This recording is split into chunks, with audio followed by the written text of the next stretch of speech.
In this video, we're going to be talking about validation and how to think about validation on OFP, specifically as it relates to looking at forest project data and how the validation system is going to expand into the future to provide, in my opinion, the most robust and sophisticated validation system in existence, because we're leveraging the power of the collective and the internet, which I'm going to get into. So there's a couple of kind of entry points that we need to talk about. The first one is the idea behind validation. The second one is how we look at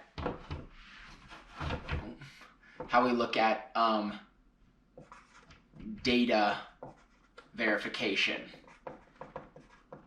which was also the same for saying anomaly detection. And then the third one is understanding the system component of validation and where it goes in the future.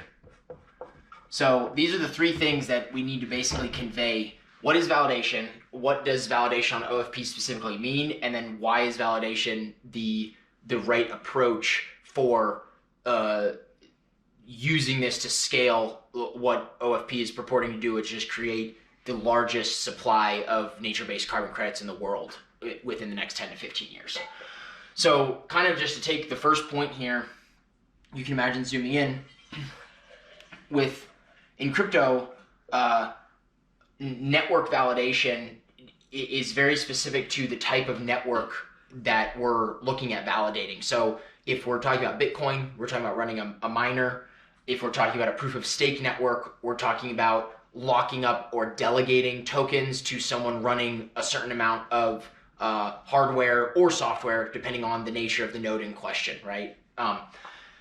For OFP, or for example, if you're talking about like a prediction market, like an Augur or an Oracle, like a Flux Oracle, it's a little bit more hands-on because it's not as simple as simply running software and confirming block status automatically. It requires a little bit more thoughtfulness and visibility from the node operator into what's actually going on. But the concept behind validation stays the same. The concept behind validation is we're taking a network of stakeholders, we're connecting this network on chain based on the number of tokens that they have held or locked or delegated to them. And we're telling this network, this on-chain network of token holders, that your vote or your participation is reflected by how many tokens you allocate for a specific decision. So whether you allocate tokens to affirm or deny some data in question, right?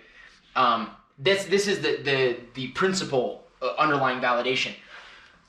This is the form, not the function for OFP. So why does this matter? Because from the outset, what we're basically saying is that validation is a system where the value in participating in this system is contained by the tokens of this system itself. That means that whether we're talking about validating today, validating in 2 years, validating in 5 years, validating in 10 years, the system maintains the point of value, and the different stakeholders can move in or out of the system, or ideally exponentially increase in the system. That's a really important concept to understand how we see participation in OFP evolving over time, which we're going to get to in point 3. But that's, I guess, the first major point. On OFP, validators are given a certain amount of OPN tokens from which they must allocate from the data uploads coming from a project. Looking at the data upload and looking at the history of data uploads by the project, their job is to decide, should we collectively approve or deny this data upload? And the game theory mechanics are similar to, slightly modified, but quite similar to other prediction marketplaces, where you're not able to see how a certain validator has voted until after the validation period, which goes for 30 days.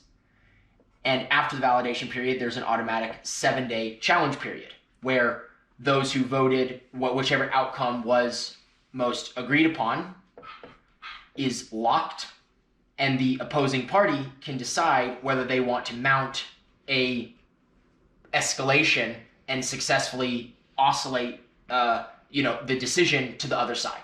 And this is denominated in the amount of tokens that you would require. OFP is structured such that you would have 3 escalation periods. So if this gets changed, it would switch for another 7 days. 3 escalation periods, and then it would be brought to a DAO vote. Sometimes people do infinite escalation periods. That's not at least how we decided to define OFP validation. So this is, I guess, big first takeaway. What is validation? Validation is this on-chain system that can ebb and flow over time, where your participation in the system is based on your token holding / the amount of tokens you have delegated to you.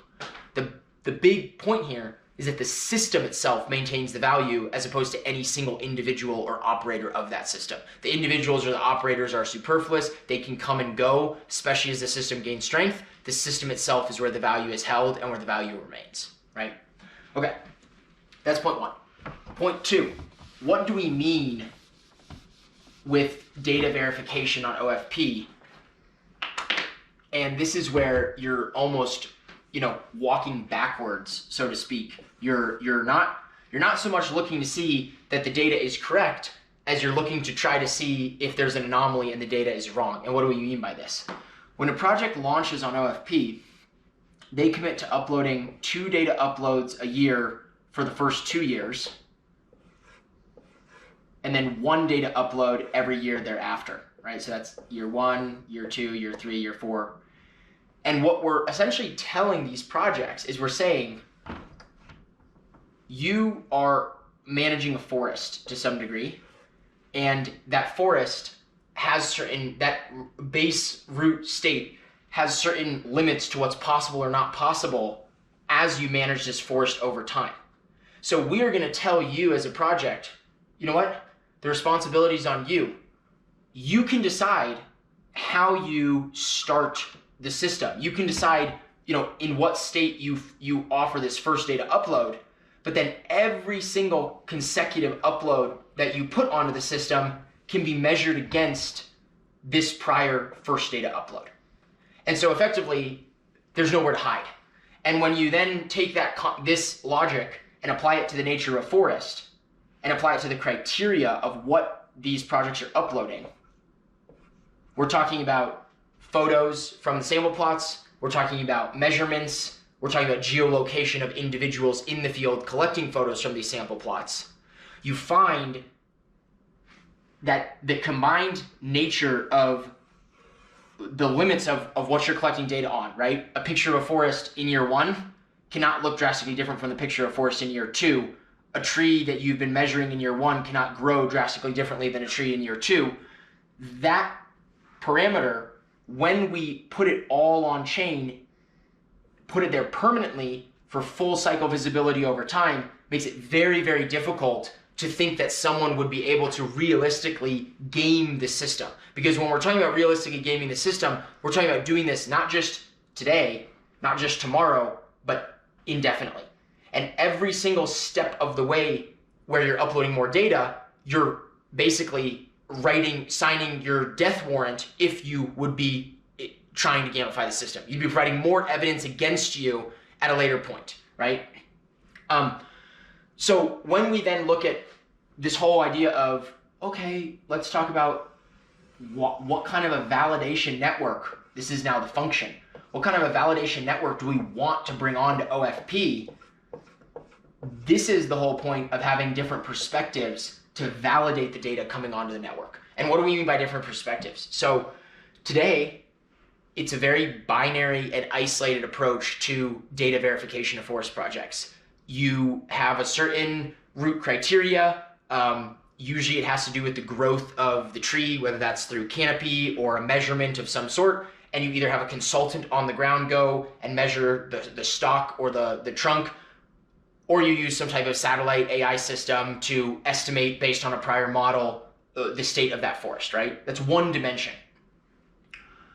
So you can imagine those stakeholders participating, receiving certain data, getting the right coordinates, being able to go visit on the ground, being able to use their machinery to check that. But what we're trying to do with validation on OFP is open up the perspectives that can go into these data uploads to the size of what the internet is able to accommodate, what the internet's able to offer. And what do I mean by that? You can look at this in two ways. One is about the type of perspective, and the other is about who can provide the perspective. So the type of perspective is to say, on OFP, we're not interested in just satellite AI data, and on-the-ground verification data from existing forest consulting companies. Don't get me wrong, those are very valuable. That's where the industry's at today. That's a lot of our first batch of validators that we have. But where we see this going in the future is bringing in things like fire data, flood data, disease data, whether the trees are diseased or not. I actually have the whole list here.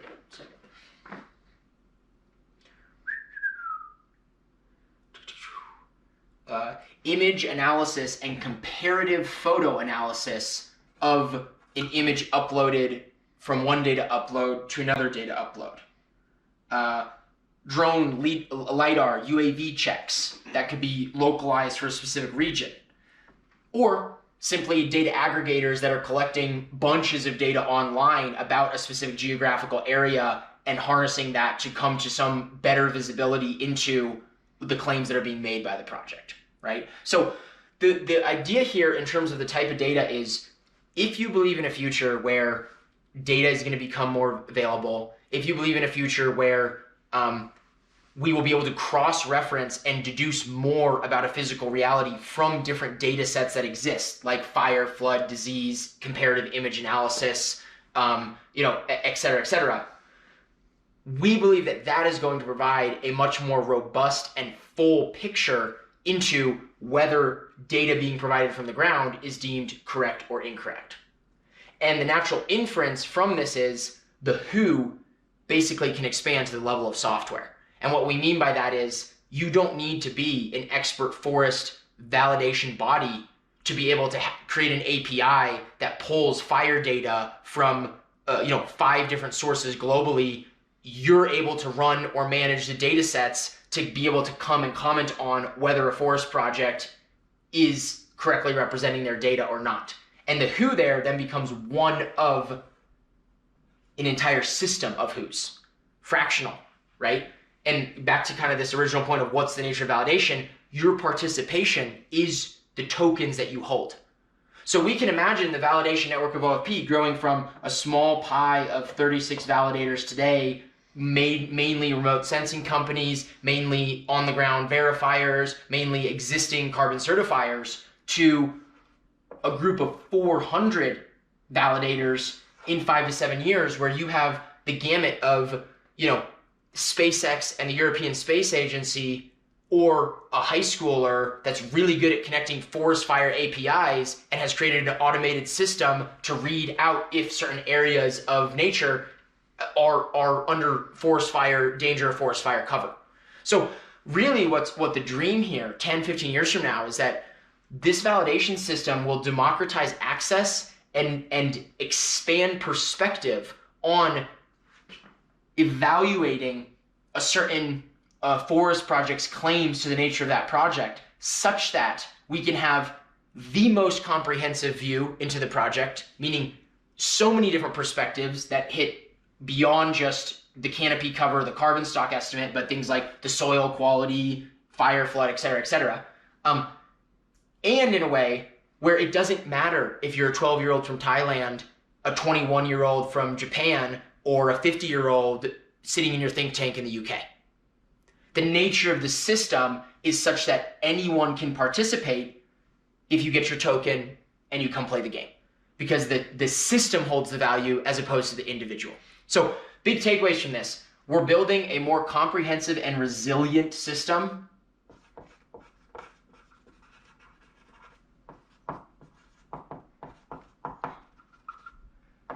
And this comprehensive and resilient system is positioned to be digitized such that access is democratized.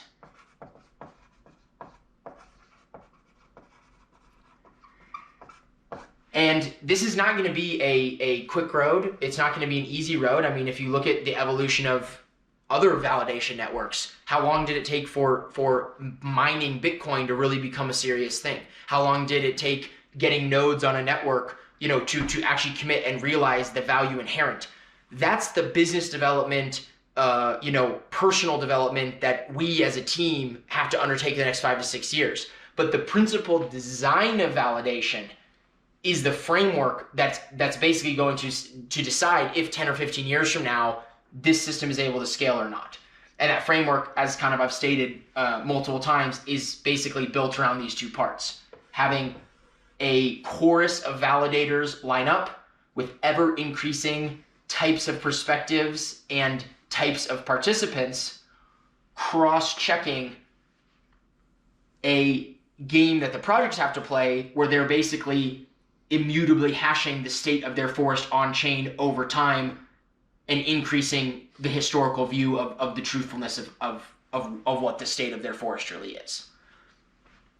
Those two pieces make up validation on OFP, and what we can imagine looking forward to the future is that this part here becomes more digitized and becomes more reliable and becomes more guaranteed, and this part here becomes more automated and more digitized and reliable and more guaranteed.